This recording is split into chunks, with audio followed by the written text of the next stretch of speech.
Next, we're going to start to look at actually how do we do this? What are the things that we need to be consciously aware of as we then begin to communicate our personal brand with the world?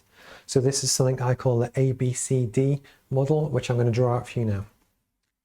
So we have, you've got your appearance, we've got your behavior,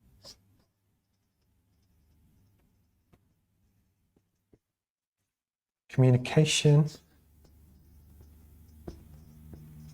and we also have digital.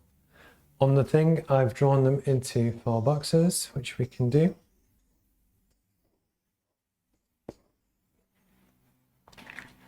And the reason why we put them into the different boxes is to just have a conscious awareness that they are all different, but actually it's important to take the time, really understand what each one is, and then look at your own skill set and likewise your own approach to each of them to see if there's any weak points, any areas for improvement. So the first one is all to do with appearance.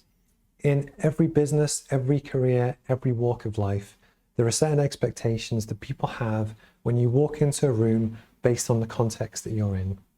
In a professional business context, personally, I always wear a collared shirt, suit trousers, but actually I tend not to wear a jacket most days just because that's not necessarily me. But I still am very conscious that if I walk into a room where that would be expected, I dress as expected for the environment and the situation that I'm in. Likewise, if it was a more relaxed occasion, or for instance, I might be going for a job in a gym, not me myself, but you get the point. The attire that I might wear to go to that interview that is expected in that arena is completely different to a formal business occasion, which might be different to being an accountant or a solicitor. And this is where it's always important to have a conscious awareness of the appearance and what is expected in terms of what you look like in a business or career context for how you can help develop relationships and develop trust with clients. The important thing to know though is this is something that is easy to change, it is easy to update, and actually you can even update and adapt your approach on the fly in a meeting. A prime example is that if you were to walk into a business meeting and you had come in a full suit and tie, if you look around the boardroom or the table and actually everyone else, they might have a shirt on but no tie, no jacket, it's almost to build trust and build the relationship with them.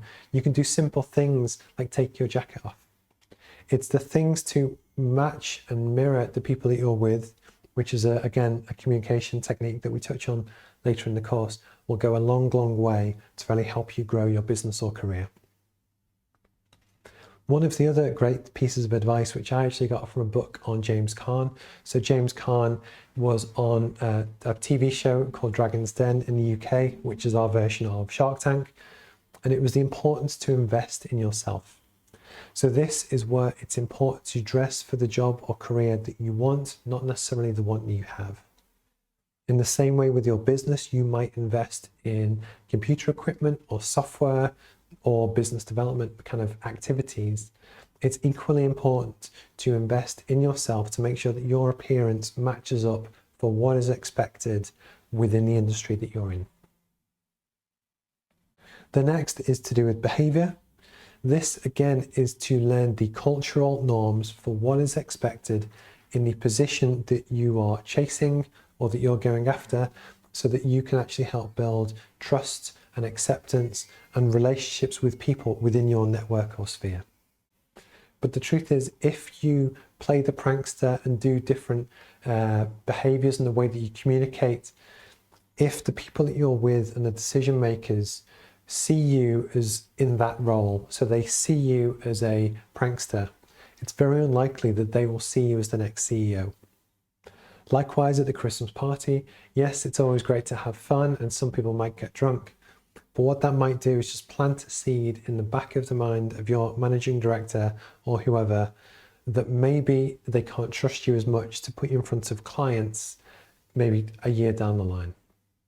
The importance is to really kind of look and have a conscious control on your behavior and actions in the professional workplace, which actually is to look at what is expected, how do people perform, and actually how do they act so that you can replicate that while still being authentically unique in yourself. In Module 1, we also asked the question about who do you see as being at the top of their career, someone that you admire and would look to emulate.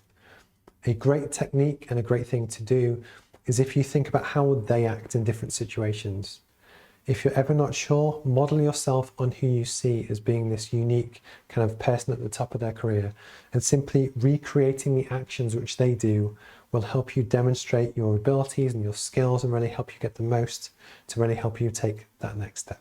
Next is communication. This is something that we will touch on all the way through the course, and later on we'll go into the detail about how it's important to not only just, the words that you choose, but likewise it's the way that you stand, your appearance, your body language.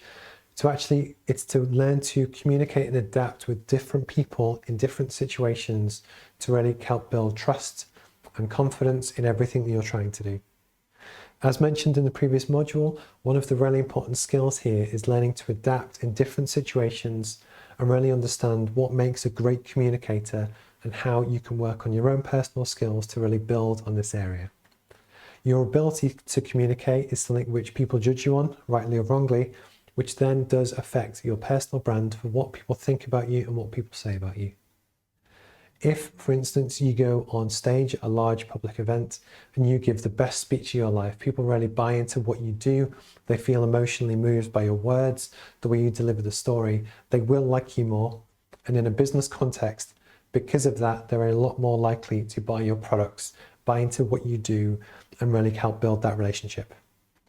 Likewise, if you also go on stage and absolutely crash and burn, chances are they might change their opinion of you negatively to do with how they saw you act and help you communicate. So these are all the different sides of communication that it's important to have a conscious awareness of.